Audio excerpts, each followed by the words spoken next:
Shalom à tous. Nitaka kugawa na nyinyi hiki kitu ambacho kinasumbua watu kuhusu ndoto. Ndoto zote zinatoka kwa Mungu, ikuwe mbaya, ikuwe mzuri. Ulote wako na kuua, ulote uko na kula nyama, ulote uko na nyongwa, ulote uko na kimbizwa, zote zinatoka kwa Mungu. Ndoto ni ahadi. Ikiwa mbaya, pale ni Mungu anakuwa anakuonesha chenye ulimwengu wa giza na kupangia, jua mke uombe, ukikemee, kisifike.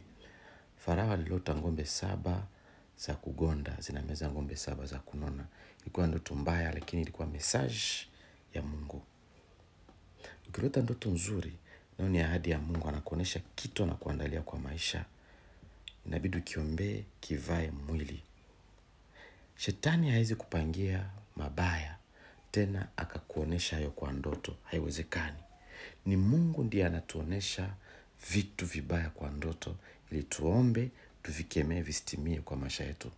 So nakutangazia wewe ambao unanifuata, kila ndoto nzuri ambayo ulilotaka, acha itoke kwenye roho ivae mwili kwa jina la Yesu Kristo.